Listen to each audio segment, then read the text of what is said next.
Hello, everyone, and welcome back to the Mr. English Touch. I'm Emma, and with me, as always, is Jack. Hi, Emma, and hi to all our wonderful listeners. Today's episode is truly special. We're going to learn English through one of the most powerful and timeless teachings ever shared: forgiveness. That's right.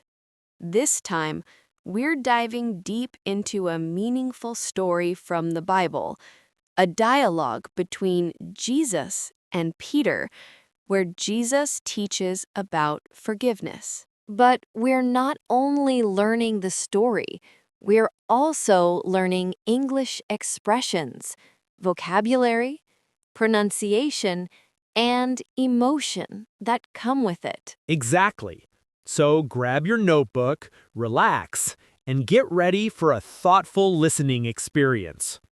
This episode will help you improve your English while also reflecting on something that touches every human heart: forgiveness. Part 1.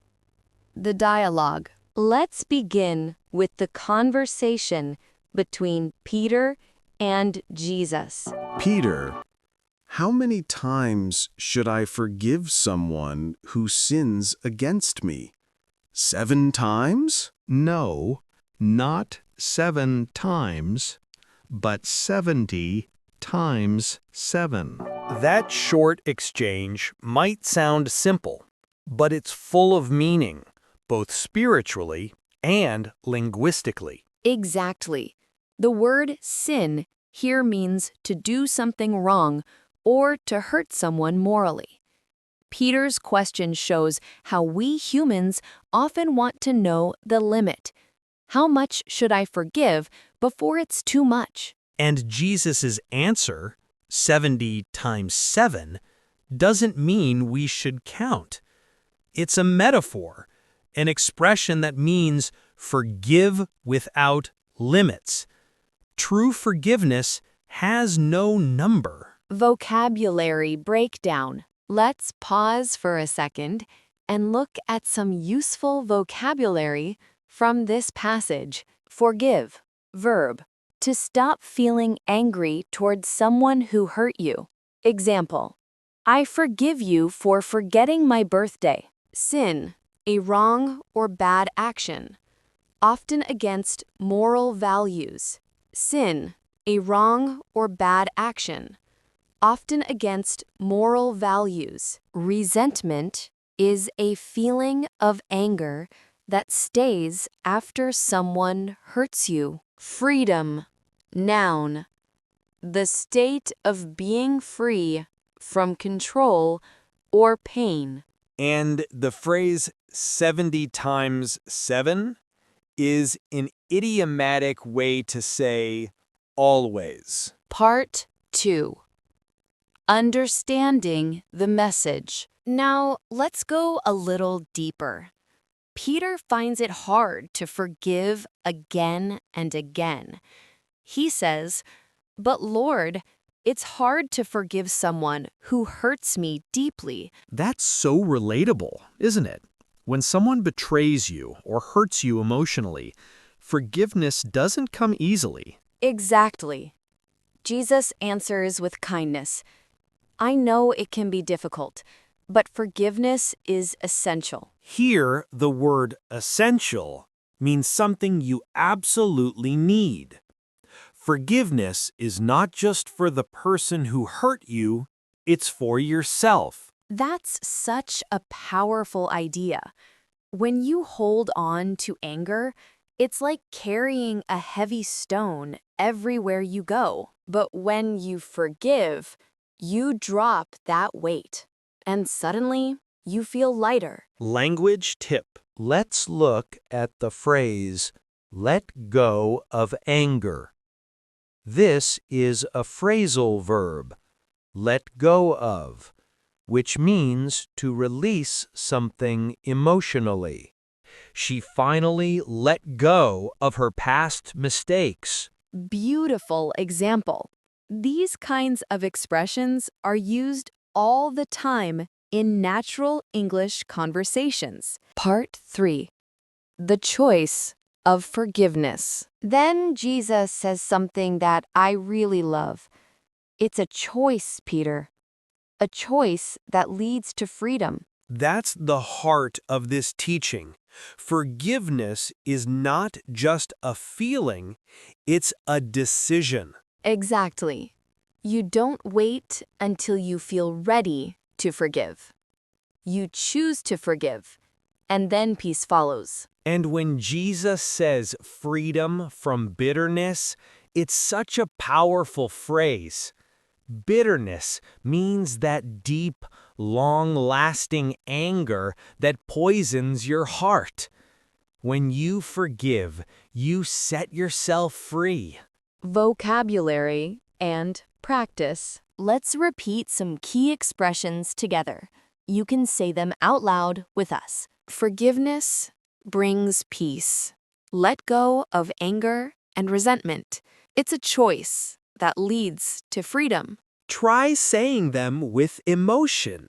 Practicing aloud helps your pronunciation and confidence. Part 4. Applying it to real life. Now let's bring this lesson into our real lives. Think about someone who might have hurt you, a friend, a family member, or even yourself. Ask yourself, can I choose forgiveness today? You see, forgiveness isn't just about others. Sometimes we need to forgive ourselves for our own mistakes. Exactly. That's an important step in emotional and spiritual growth. English Practice Challenge. Here's your challenge for today. Write or say these sentences aloud. I choose to forgive. Forgiveness brings peace to my heart. I let go of resentment. Repeat them a few times this week. These are positive affirmations, short sentences that train your mind and improve your English fluency at the same time. Part 5. Listening Practice. Now we'll replay a short version of the dialogue. As you listen, focus on intonation, emotion, and pronunciation. Short dialogue, replay, segment, placeholder. Same as transcript, lines. How did that feel?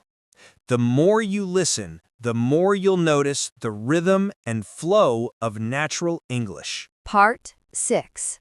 Reflection. So, Jack, what's one thing you personally take away from this story? For me, it's that forgiveness isn't weakness, it's strength.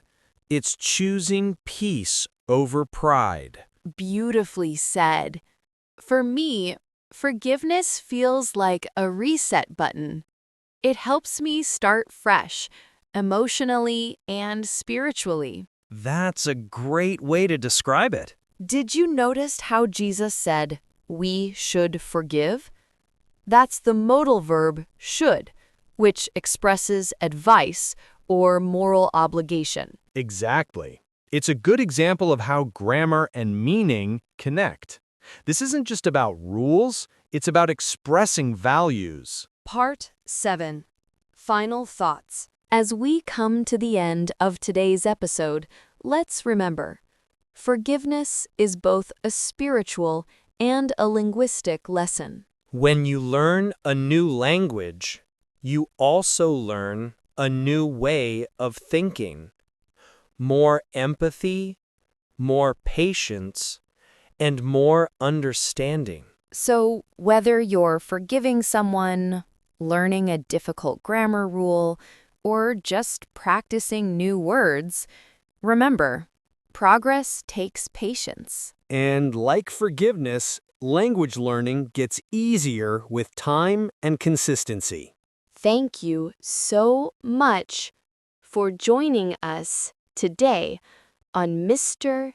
English Touch. If you found this episode helpful, please like, subscribe, and share it with your friends. And don't forget to leave a comment below. What does forgiveness mean to you? We love reading your thoughts and learning from your experiences. Until next time, keep learning, keep growing, and keep practicing kindness. Goodbye, everyone. And remember, forgiveness brings peace.